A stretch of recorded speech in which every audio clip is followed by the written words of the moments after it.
CR101radio.com, podcasts, and more. This is R.J. Rushdoony, Easy Chair 105, September 9, 1985. Today, Otto Scott, Mark Rushdoony, and myself will be discussing national suicide. A book of that title was published over 10 years ago, written by Anthony Sutton, a very important book. In a sense, our subject parallels that, although it is in an entirely different area.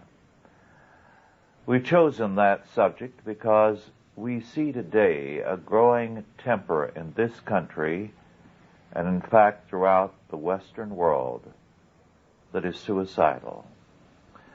We are told by Solomon in Proverbs that God declares that he that sinneth against me wrongeth his own soul.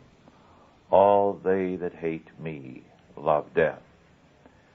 We would have to say that in this century, with a growing rapidity, the Western world has been committing suicide. This marks this country, it marks Europe, and indeed nations beyond the frontiers of Europe. With regard to the United States, we see it in the fact that Otto has so well described in his book, The Other End of the Lifeboat, that we are working against South Africa, whom we need. Our survival depends on strategic items that can be bought only from South Africa. South Africa in the hands of a Marxist state would spell death for us. Then, in the Far East, we have worked against Taiwan. We are working to destroy the Philippines. We are hostile to Japan, and despite the fact that there are problems there and in the Philippines and elsewhere, we must say that these countries are still basically our friends, that while they are not perfect and have serious faults, so does the United States. Japan is one of our two best customers. Japan driven into the Marxist orbit, and we can do that very readily with our present trend, can become the death of our future in the Pacific. And the Pacific Basin today is very important to us because economically the center of the world is no longer the Atlantic, it is the Pacific. It is the Pacific Basin where we do most of our trade. So we are working against our national self-interest. Let me cite one little item as an instance of this. This is from Human Events some time ago, calling attention to a Supreme Court decision which said that no public school teacher can be fired for advocating, soliciting, imposing, encouraging, or promoting public or private homosexual activity. Now that's suicidal, that kind of decision. Los Angeles has just passed an ordinance saying that there can be no discrimination against anyone because they have AIDS. They cannot be fired from any kind of position, nor discriminated against in any fashion. And as two medical men said, this made their work very difficult, and the future medically very difficult. And yet city after city has called Los Angeles to get the text of that measure because they intend to pass the same law. And some already have. We have to term that suicidal. Now, that's our concern in this hour. Otto, do you have some observations to make? Yes, I do. It's an interesting topic, and just before I came over here, I looked up a book that I have in my library called Decadent Societies by Robert M. Adams, North Point Press, San Francisco, 1983. I don't agree with Mr. Adams in the entire book, as I seldom agree with anybody in an entire book anyway, but he has an interesting definition of decadence. It is, in Adams's view, quote, a deliberate neglect of the essentials of self-preservation, an incapacity or unwillingness to face a clear and present danger. Very good. Let me add that I picked up a book last year on decadence with that title. A trifling book, because the gist of it was that decadence is a subjective term and is worthless, so we cannot call anything decadent because someone else might consider it to be quite advanced. Mark, have you any observations? Well, by way of example, we can look at our foreign policy, and I think particularly, as you said, regarding Otto's book on South Africa and what has been our policy, the policy of our State Department since World War II, if not before, is to destroy our friends and to support those who are against freedom and liberty. We did it to China. We've done it. We did it to Cuba. We've done it elsewhere, as Otto brought out in his book. And the policy of the State Department, even now with regard to the sanctions against South Africa, now I understand Reagan is supporting these sanctions and proposing some of his own. It's to destroy a country that is friendly to us, whose only enemies are Marxists. And we do this over and over again in our foreign policy. And our foreign policy seems to be to destroy liberty, to destroy governments around the world that allow any type of freedom, and to support those that are totalitarian. And so it's not just at home, it's not just our society that's suicidal, but it's our approach to the world at large. And it's where we're moving, is suicide on all levels. Well, that suicide is not only in foreign policy, it's in domestic policy. An example of that is the ecology movement. Now, long before the term ecology became popular, I had written a paper on the need for ecological common sense from a biblical perspective. No one was interested in publishing it, and I lost it somewhere over the years. However, today ecology has become a form of hatred for man, hatred for civilization, a means of destroying it. I've referred on another occasion to the fact that we have a law against killing rattlesnakes in California unless your life is endangered. Well, rattlesnakes are not an endangered species, but we certainly are doing all we can to protect them. Then we, here in Calaveras County, are in an area of state and national forests. In the nearby county just to the south of us, the Forest Service last year planned during the winter to poison gophers because they were eating their way through stands of newly planted pine trees in the Stanislaus National Forest. They were destroying all the work that the Forest Service had gone to replant a particular area.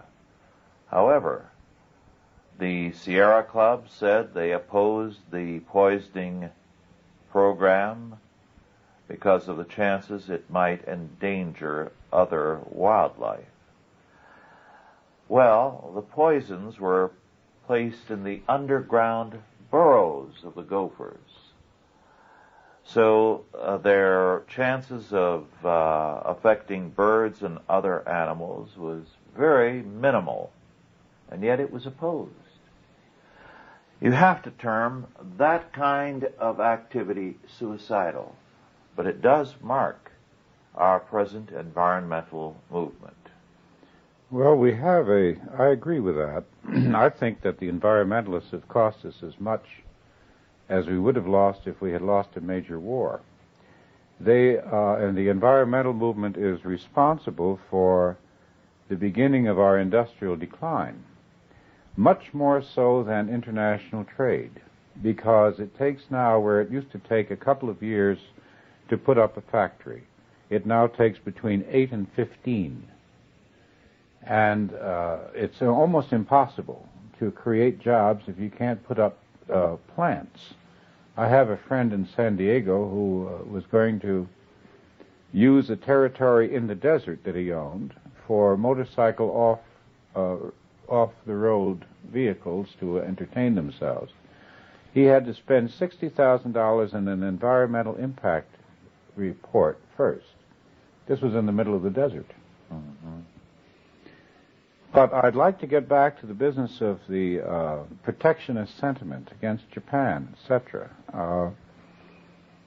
This morning's Wall Street Journal had an article by an interesting writer who said that the real problem is the overseas debt to American economy, which has been expanded through our bank and through the government's encouragement and so forth. Now, the only way these countries can repay that debt is to collect dollars from trading with us. And $300 billion is owed to the United States by Brazil, Argentina, Venezuela, and Mexico. These countries would be affected by a high tariff, as would Taiwan and Korea, not just Japan.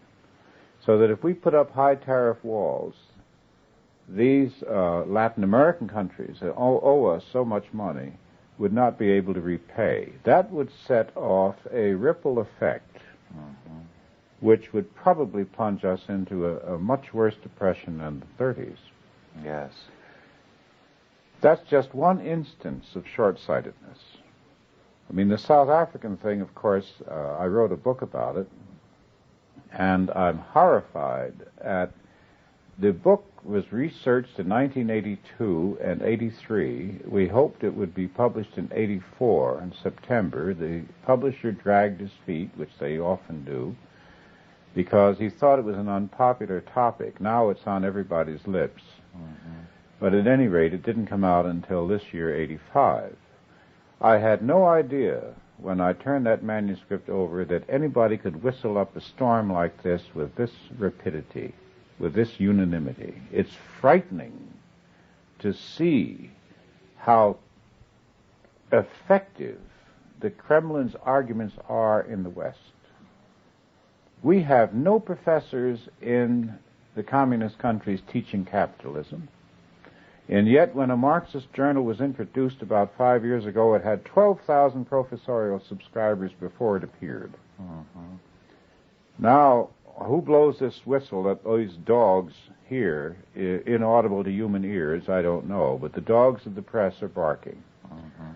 Now, it's true, if we didn't have the minerals from South Africa, there would be only a few places we could get them. We could get them from Zaire, we could get them from Zimbabwe, and we can get them from the Soviet Union.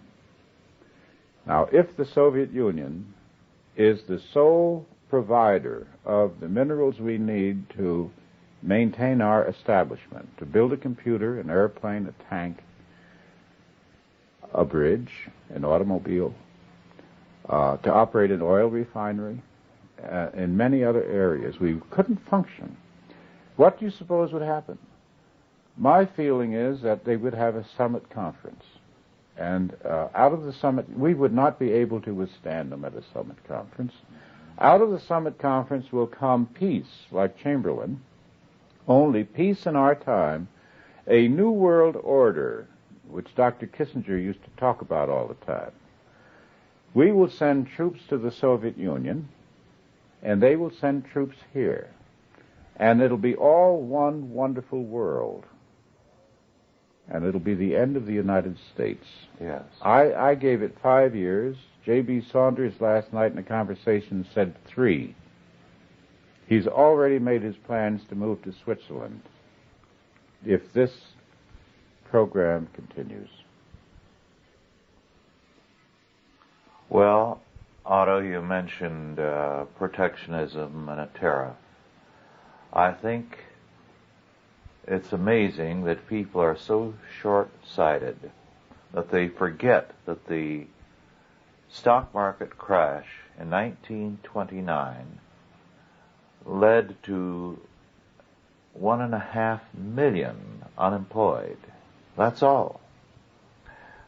Then, when the Democrats and Republicans united in a protectionist tariff in 1931, the Smoot-Hawley Act, they doubled the unemployed almost overnight to 3 million.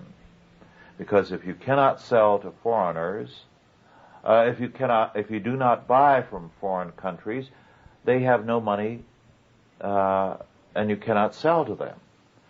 Well, Roosevelt came in with even more protectionist measures and economic controls on domestic industry. The result was that by 36, the unemployment rate reached 16 million. And yet people look back to Roosevelt as the man who solved the problem. He compounded it. And yet we're going back to the same measures as though we had no knowledge of the past. Well, I forget who it was that said the lesson of the past is that people don't learn the lesson of the past. Disraeli had a good comment like that, too. He said, practical men are men who repeat the blunders of their predecessors. Disraeli was a very interesting person. Yes. He said about free trade, and I'll take the devil's advocate on this now, he said it's a fine principle but not a religion. Mm-hmm. Now, one of the things that free trade did for Great Britain, in a world where tariff walls were going up, where the Germans began the business of putting up high tariffs, and where the United States always had a high tariff, this was a protectionist country from the beginning. New England insisted on these high tariffs, and it was one of the causes of the Civil Wars that the South wanted those tariffs reduced. Well, when England had lowered its tariffs against agricultural products, the importation of agricultural products, the so-called Corn Laws, the first result for about 20 years was a great boom upward, in which the Industrial Revolution took another spurt forward, and English trade benefited immensely. But after that, because English industry built so well, people left the land, and they went into the factories in the cities, which is a phenomenon we see over and again when industrialization begins to pick up. And by the 1880s and 1890s, England was no longer able to feed itself. In World War I, this almost led to its defeat, because the German U-boat blockade almost starved England out. And I would have to say that free trade is a marvelous principle in a free trade world. It's like disarmament. If the other guy disarms, it's good. What do we do when the other fellow doesn't? Now, the European Economic Community has got high tariff walls around it. It will not accept Japanese goods. It will not accept our goods. Europe is composed of a multitude of small nations who are dominated by the most narrow-minded people in the world. And the United States is only lately, only since World War II, gotten around to the idea of international trade to begin with. So it's a difficult situation to maintain. Yes, but we have to recognize, too, that Europe has made itself peripheral in the world economy by its protectionism. We help make it peripheral. True. But you see, consider what Singapore and Hong Kong have become in the world. One of our own group, Grace Flanagan, her brother, Bob, is much of the time in Singapore because his California-based corporation is now doing more and more out of Singapore because they find that there's much more freedom that way. And Singapore now is becoming a center of world trade. That's interesting. It was fascinating for me to discover last April at an economic conference in the East that as a nation we are exporting agricultural products and importing finished products. That's true, but what we're doing, I read a book about that not too long ago, and the thesis was that industrially we are way out in front. What we have done is to surrender things that we developed because we're more innovative. For example, for a while, the center of world manufacture of automobiles was the United States. Now other countries are picking that up. But we are pioneering in other areas so that industrially we're always out in front. And the American ability has been to concentrate on the innovative and let other nations pick up something a generation or two or three after we have developed it and then take over.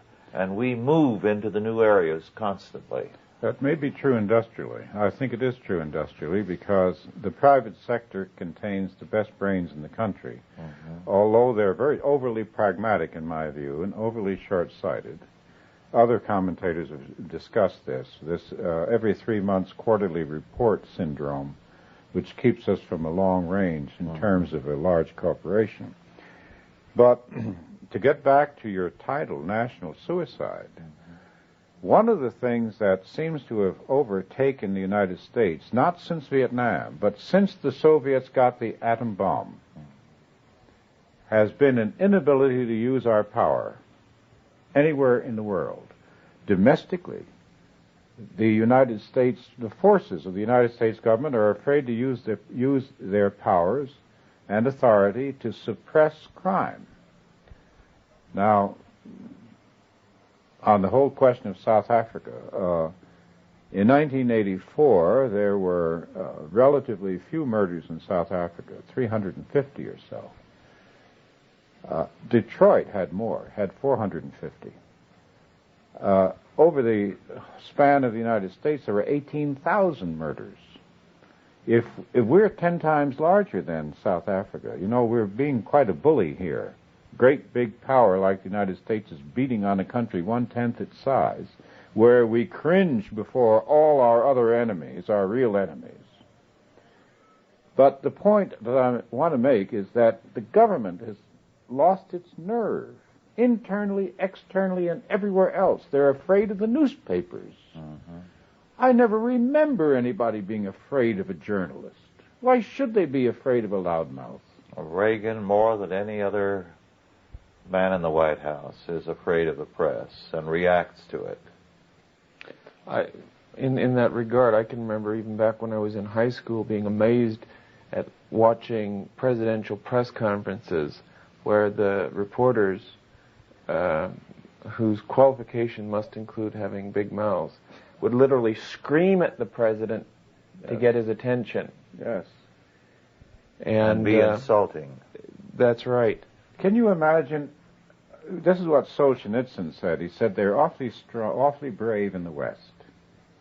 But he said the same reporters will go over to an Iron Curtain country, and along will come the smallest functionary who will say, "Shut up and move along there," and they shut up and move along. When they go, that our newspapers do not refer to the leaders of the Soviet Union or to the leaders of any other country in the terrible terms that they customarily apply to our own elected officials. I was doing a little bit of cleaning in my library this morning, and I threw away a cartoon, which was a delight, but I can't save everything, because it stated things so tellingly. It was of a bureaucrat sitting at a desk and saying, just a moment, Mr. Gorbachev, we'll make sure you get everything you want. But first, we've got to get rid of these farmers whom we've got to foreclose on immediately.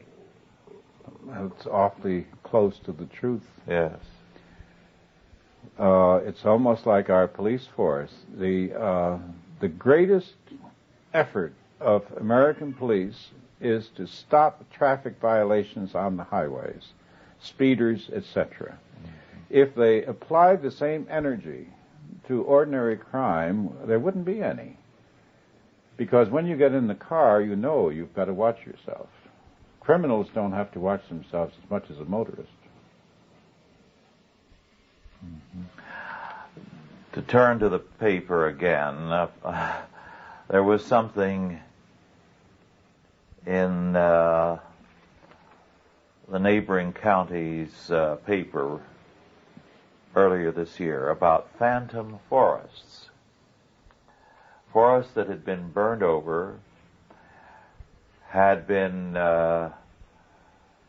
given appropriations to replant, but somehow or other the replanting had never been done, although these phantom forests appeared on the books and were growing steadily every year. The money had been deflected one place or another, or there had not been enough, but at any rate, these phantom forests were on the books of the Forest Service. I was reminded of Gogol's Dead Souls, the man who did business in serfs. Serfs who were actually dead, but if you bought and sold them, you had status. You had so many souls. I'd like to call attention, because I think it fits in this context, to something in Anthony Sutton's Phoenix Letter. Very excellent statement as he reviews the future of the country, pro and con, inflation, deflation, and so on. And the point he makes is that the federal debt is out of control. The federal budget is out of control. That we have reached the point where Congress is no longer in charge. It is simply inflating. It is appropriating. It is doing nothing to bring the deficit or the budget under control. Well, we can talk about these various manifestations of a sickness, spiritual sickness, a malaise. It's worse than a malaise. It's a real honest-to-goodness disease. In that book on decadent societies, he set aside the social decadence as not really the core of what we're talking about. Because, and he pointed out, and it is true, that even in declining periods, great works of art appear, etc., etc. There is always a core, a remnant of the sincerely religious. I can think of the crowds that used to listen to Billy Graham and to Billy Sunday in the early 20s, and yet the 20s were a very downward period. What we're really talking about here is an inability to confront reality, which is a complicated way of committing suicide. An alcoholic evades society through liquor, and liquor, of course, kills him slowly. A drug addict flees from reality with his drugs, and the drugs, of course, kill him slowly. The United States, the government of the United States, appears to be absolutely determined not to regard the growing Soviet menace as real. They refuse to admit what this book, The New KGB, made very clear, that the Soviets from the beginning have considered themselves at war with the West. At war. And anything that you do in war is fair. The West insists that the Soviets are not at war with us, that there's no danger, there's no peril, and therefore we can go blithely on our way, throwing one baby country after another out of the sled to placate the wolves. To what extent do you think this is a failure to face reality, or on the other hand, a determination to move in a particular direction? I think it's primarily a failure to face reality because this is cowardice. And cowardice and fear are parts of lack of faith, having nothing to believe in, not believing in anything. And therefore you tremble. If you really believe in the Christian doctrine, for instance, there's nothing in life that you can really fear because the next life is going to be better than this. And even the Mohammedans are told, Khomeini's young boys are told if they will go to heaven, and they believe and they go. And they look upon us with contempt because we have lost this. Our forebears had it. They could fight. And anyone who's ever been in a fight, and I don't think the average American boy today is allowed to get into a fight, but you know that once you're in a fight, you forget all your fear. You're involved in the action. And we can't die any quicker with the atom bomb than we could from a bullet. Death is death. But the United States right now is going to a summit meeting with the Soviet Union. For what purpose?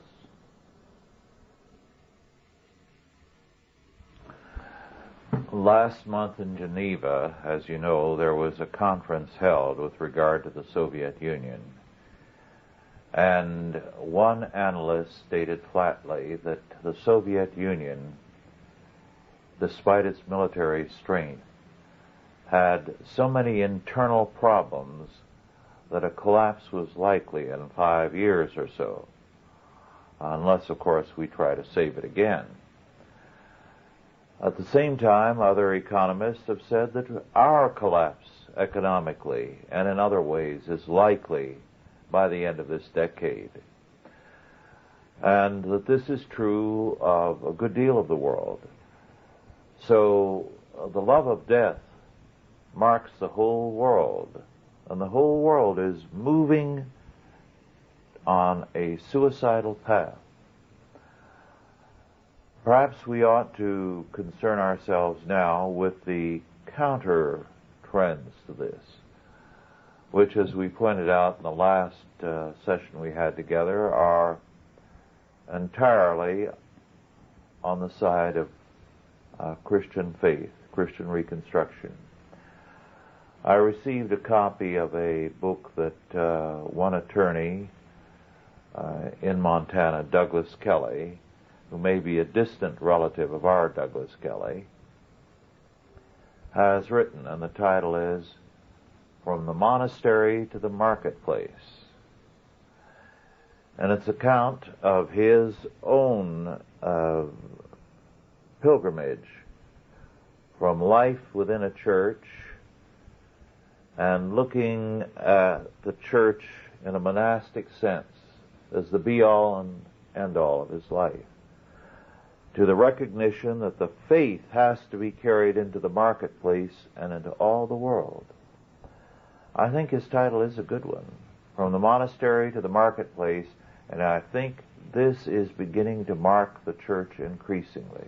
Well, that's really an individual progression similar to the Reformation. Yes.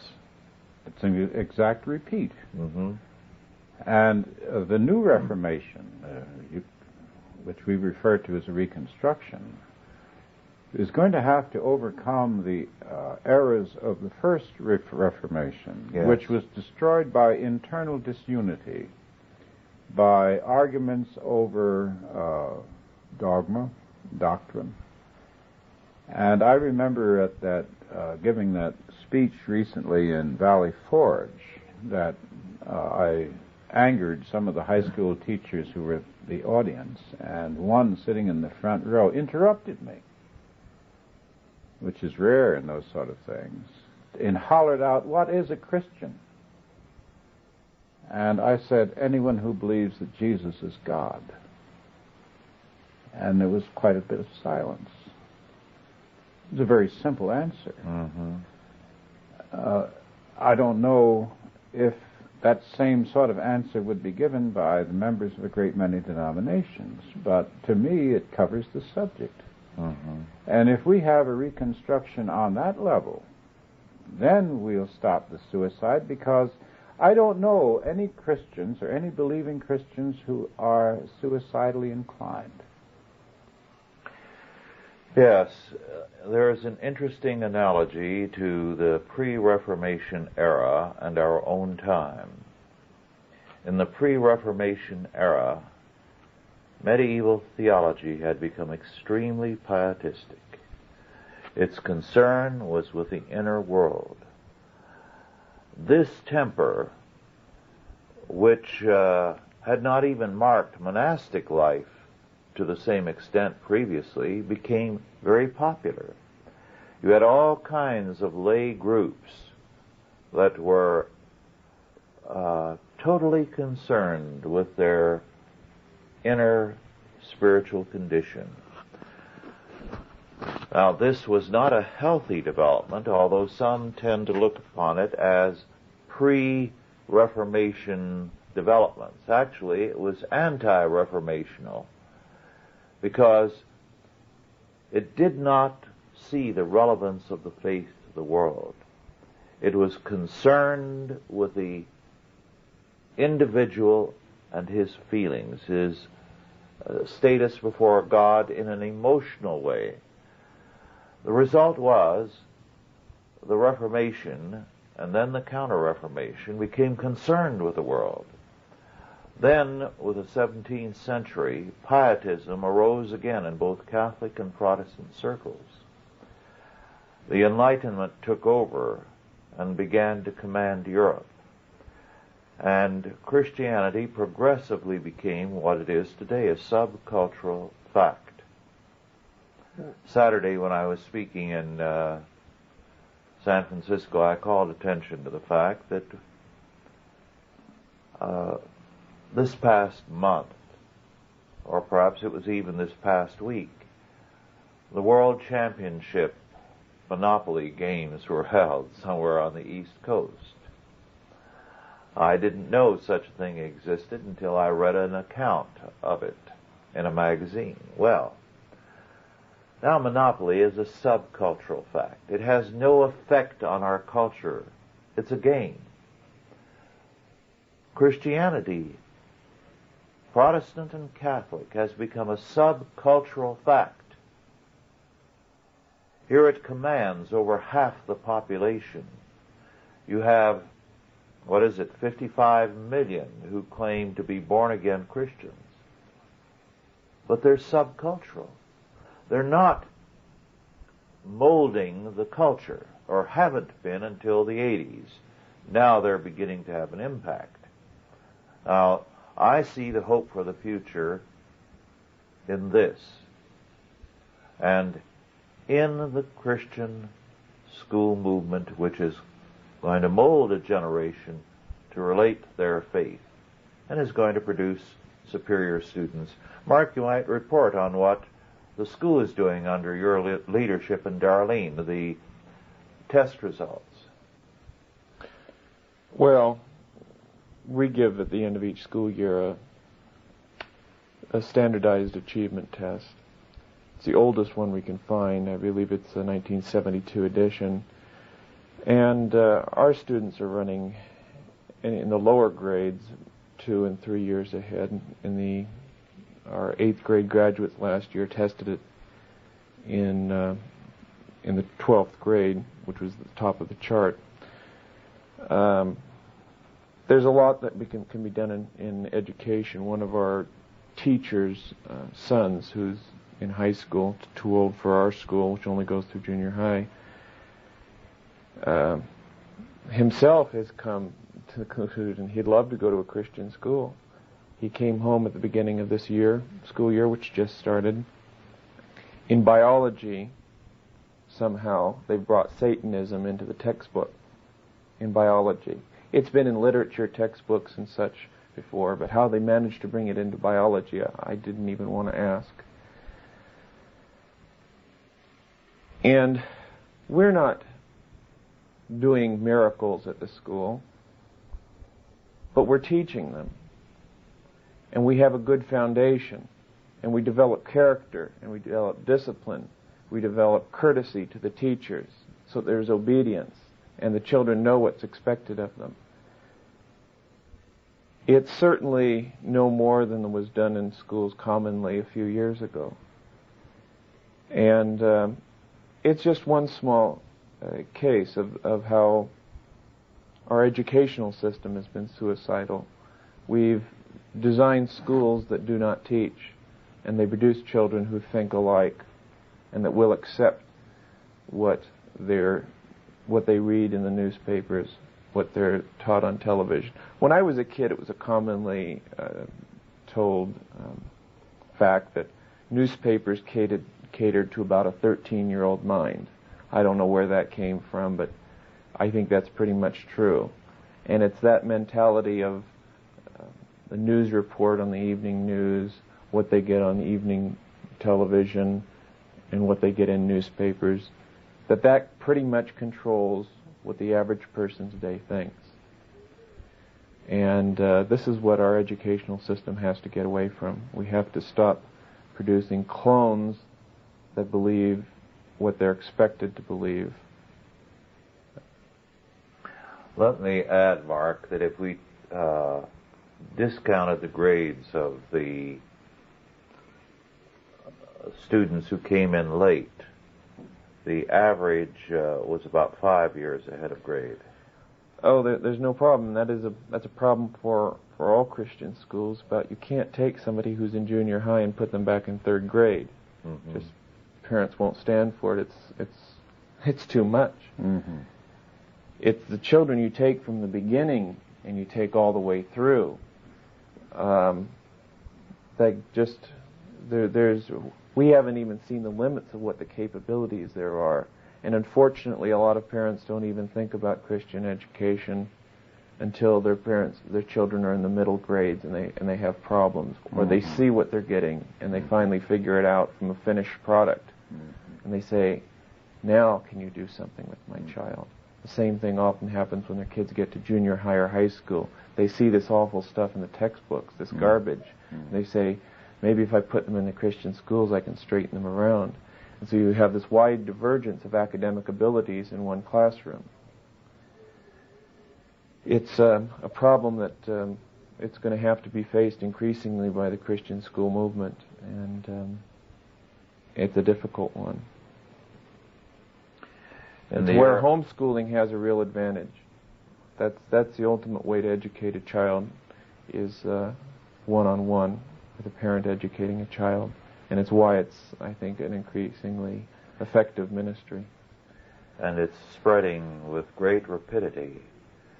It used to be that conventions, regional conventions in some states would have 50 or 60 homeschoolers. Now they number 1 in 2,000. And the movement has just begun to take off. This is a program for life, for control of the future. Then the number of Christian groups that have involved themselves in politics have involved themselves in working with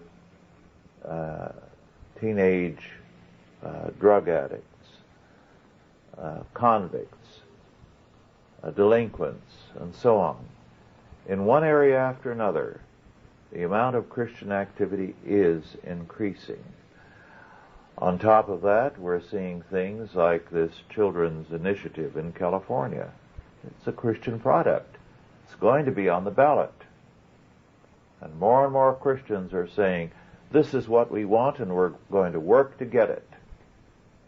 Well, I think it is. I think the parallel is probably closer to the Renaissance and the Reformation. Mm-hmm. The excesses of the Renaissance led to the Reformation. The excesses of this period are leading people to this kind of a reaction. And of course, one of the things about the Renaissance and the present period, which is interesting, is the focus on the inner man. A few years ago, they kept talking about people who were looking for themselves. They're trying to find out who they were, looking for their own identity. And you reminded me of it when you talked about the scholastic pietists who totally focused on personal salvation. Mm-hmm. The hell with the rest of the world. Let the rest of the world go to hell. Let me be saved and go to heaven. And the road to heaven isn't, I don't think, paved with that particular desire. It's paved with doing something about the world in which you live and standing up for the faith in your own society. If you don't do that, you're nothing. You're nobody. If you focus on salvation, it's good evidence probably that you don't have it. Because if you have it, then you begin to live in terms of it. Well, then that brings us back to the question of the courage. You know that a mutual friend of ours, whose name I will not divulge because this tape is going all around the world, a retired general, told me at a meeting on the occasion when the United States Armed Forces lost its soul. He said it was in the Kennedy administration. He said the heads of the chiefs of staff decided to brace the president about his flaccid policy vis-a-vis the Soviets. And somebody leaked this to the press, and Time magazine ran a warning article. So the President Kennedy beat them to the punch and called the generals into a meeting. And our friend was among the lesser officers, a colonel, a lieutenant colonel or something, who accompanied his chief and then waited outside the closed doors. And when they came out, he rushed up to his superior and said, "What happened?" And his superior said, "We caved in." Mm-hmm. And he said 2 weeks later his superior retired. And the Army has never since stood up. Now, we know we have lots of Christians.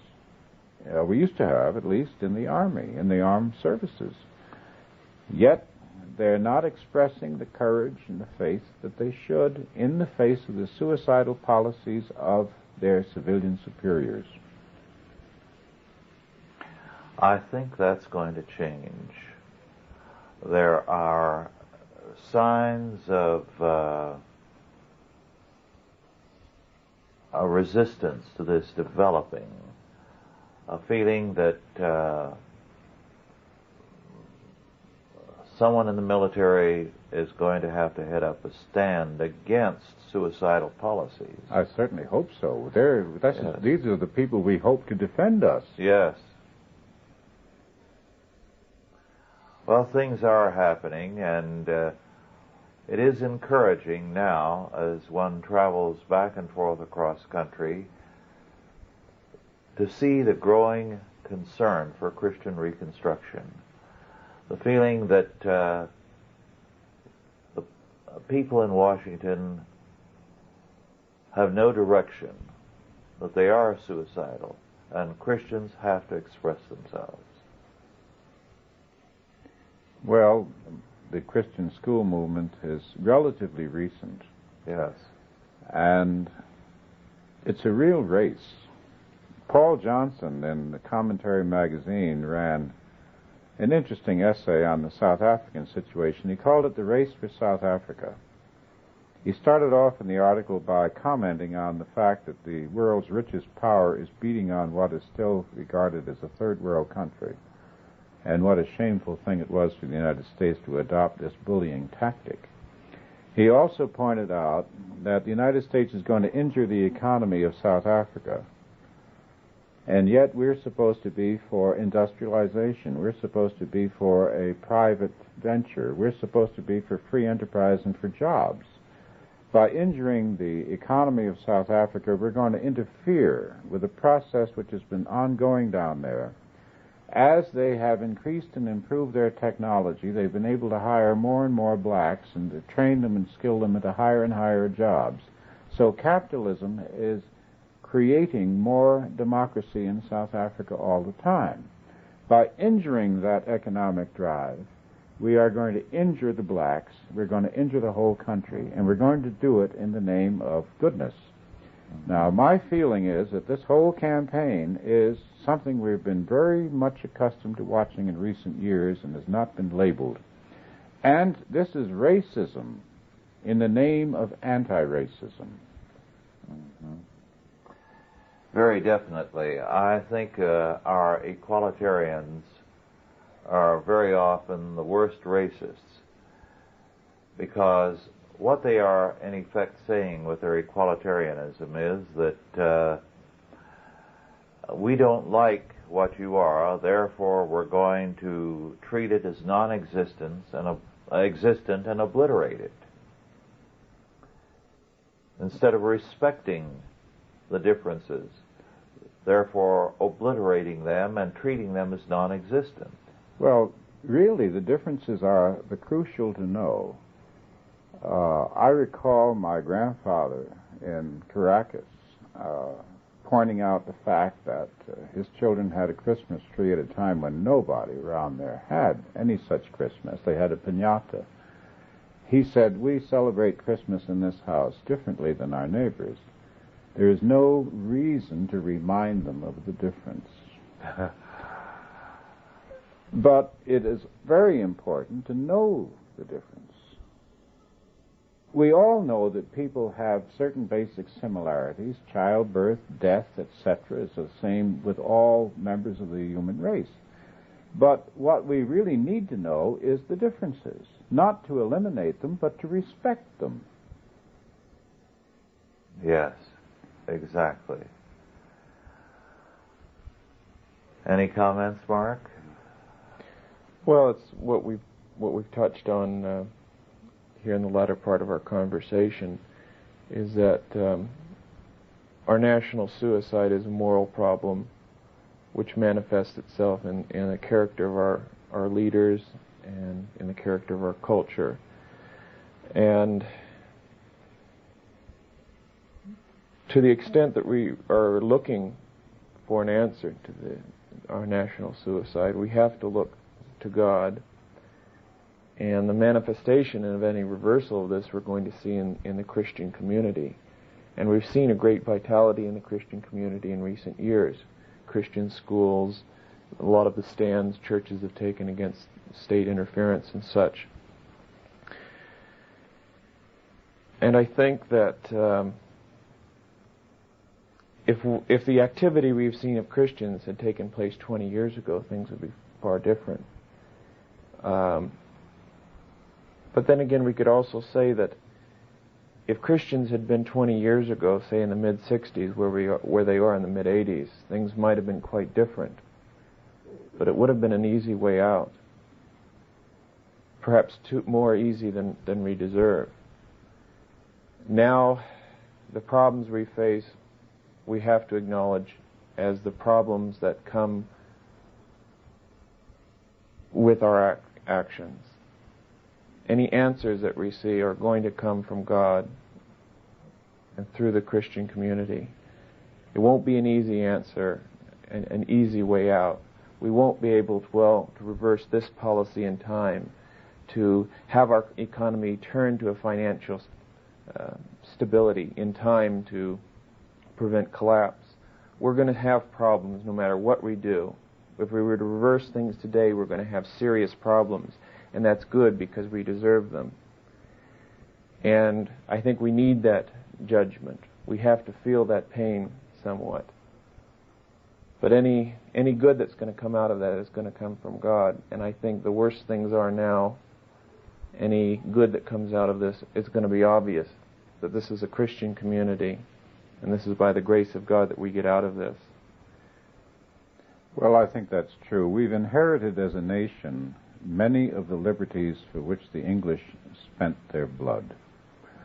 We have failed signally the founding generation. We have given away and abandoned many of our constitutional rights and liberties, our control over the government, our control over ourselves. Nobody has any rights that they will not defend. The world is not so constituted that it will respect the rights of a coward. If you want to protect yourself, you have to stand up and do it yourself. The people of this country are going to have to earn. They've been living off their capital. They're going to have to restore the property, restore their inheritance, and they're going to have to work and suffer to do it. I agree with you on that. Of late, there has been a renewed interest in one of the really remarkable men of the early years of this country, Fisher Ames. Fisher Ames was a congressman in the first Congress. Some have said, had it not been for his bad health, he very well could have been one of our first presidents. Fisher Ames wrote a long letter in which he predicted that this country, because of its resources and locations and because of the freedom it had, was going to be a tremendous force in the world. But he felt that with it would come a heedlessness and a self-destruction, as it were, because people would lose the character that was important for the development of freedom and for this country. So he expected somewhere down the road this country would come to a major crisis created by its lack of character, and then would have to face up to the issues in order to have the future it could have. I was reminded of Fisher Ames and also of a sentence in Whittier, as the two of you spoke. Or no, I believe it was Lowell, James Russell Lowell, a poem on shipwreck. I read it when I was, I believe, a junior at the university, and it had a profound effect on me because I recognized that it was true even though I didn't like it. It spoke of us, human beings, as we who by shipwreck only find the shores of divine wisdom. So, the shipwreck is near and the divine wisdom is near. And we can rejoice in that because God is preparing us for that. God is giving us a growing and a revived faith whereby we can face the world crisis that is very near and come through it with wisdom and a renewed power and a renewed freedom, God willing. Our time is virtually over. Is there something in the way of a final comment, Otto? I'm never very good at final comments, so I'll have to skip. Mark? All right, let me just add this note. I have in my hand a card that Otto brought home recently. He was in Seattle and in Detroit as well to speak at monetary conferences. And while there, he took a tour of the Puget Sound area on one of the harbor tours, and the captain of the boat was someone who reads our reports and listens to the tapes, Captain Steve Dudley. Well, it's interesting how in so many places we do encounter those of you who are listening to us and are reading us and are previously unknown to us. We do enjoy these sessions with you, and we do appreciate your interest and your support. God bless you all.